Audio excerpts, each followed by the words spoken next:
दोस्तों टीसीएस में अभी एक जॉब स्कैम हुआ था। अगर आपको पता होगा, टीसीएस की हायरिंग प्रोसेस को लेके एक न्यूज़ आई थी जिसमें ये बोला गया था कि जो भी रिक्रूटमेंट हो रही है टीसीएस में, उसमें एक स्कैम चल रहा है। उसमें क्या हो रहा है कि जो टेक्निकल पैनल हैं वो एजेंसी के साथ मिलकर कंसल्टिंग के जो कैंडिडेट रहते हैं उनको सेलेक्ट कर रहे हैं, उनको हायर कर रहे हैं।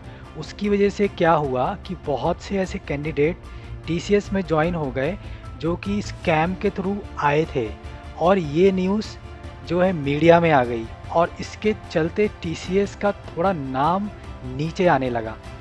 और इसी चीज़ को वो लोग रेक्टिफाई करने के लिए उन्होंने इंटरनल काफ़ी जो है चेकिंग स्टार्ट करी है, परफॉर्मेंस स्टार्ट करी है कैंडिडेट की जो इस थ्रू सेलेक्ट होके आए थे।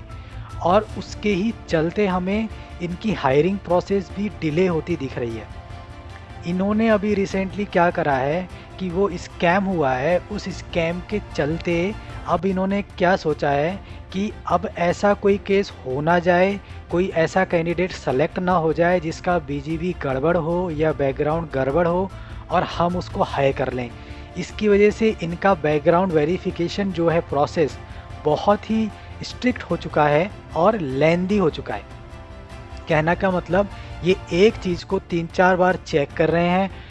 बहुत ये लोग चेक कर रहे हैं कि उसका जो भी सैलरी है वो बैंक अकाउंट में आ रहा हो, उसका यूएएन नंबर जो है उसमें सारी पीएफ हिस्ट्री रिफ्लेक्ट हो रही हो पोर्टल पर, और भी तमाम तरह के जो है बीजीपी चेक ये लोग कर रहे हैं। और इसी स्ट्रिक्ट बीजीपी के चलते हुए इनकी प्रोसेस डिले हो रही है। और अगर इनको थोड़ा सा भी नेम में गड़बड़ मिलती है, कई मैंने केस देखे जिनमें नेम स्पेलिंग मिस्टेक है फॉर्म 16 में और कैंडिडेट का नेम कुछ अलग है, भले ही एक लेटर आगे पीछे हो, उसकी वजह से भी इन्होंने 3-3 महीने का जो है डेट ऑफ जॉइनिंग एक्सटेंड कर दी है कैंडिडेट्स की। तो ऐसे सिनेरियो हो रहे हैं जिसकी वजह से डेट ऑफ जॉइनिंग एक्सटेंड हो रही है टीसीएस में।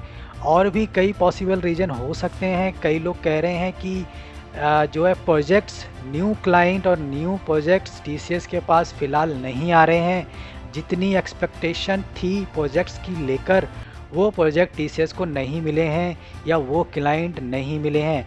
तो एक बजट इशू भी है। उस वजह से इन्होंने क्या किया है, अपनी न्यू हायरिंग प्रोसेस को 1 क्वार्टर आगे कर दिया है, यानी कि सीधे अक्टूबर-नवंबर की ज्वाइनिंग देना शुरू कर दिया है।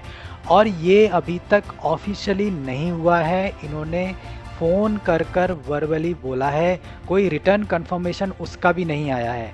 तो जो एक्सपीरियंस कैंडिडेट हैं 8-9 साल या 10 साल के, जिन पे बहुत सी फैमिली रिस्पॉन्सिबिलिटीज़ हैं, वो यहाँ पर स्टक हो चुके हैं, जो कि बहुत ही बुरी बात है। क्योंकि टीसीएस को ये चीज़ें पहले ही क्लियर कर देनी चाहिए थी कि अगर उनके पास प्रोजेक्ट नहीं है, डेट ऑफ जॉइनिंग डिले हो रही है या 3 महीने तक वो एक्सटेंड करने वाले हैं डेट ऑफ जॉइनिंग, तो एटलीस्ट ये जो एक्सपीरियंस जो लोग हैं आईटी के, वो किसी दूसरे ऑप्शन को चूज़ कर सकते थे, टीसीएस के भरोसे नहीं बैठ सकते थे। तो ये एक बहुत बड़ी मिस्टेक हुई है टीसीएस से, यहाँ पर मैं कहूँगा।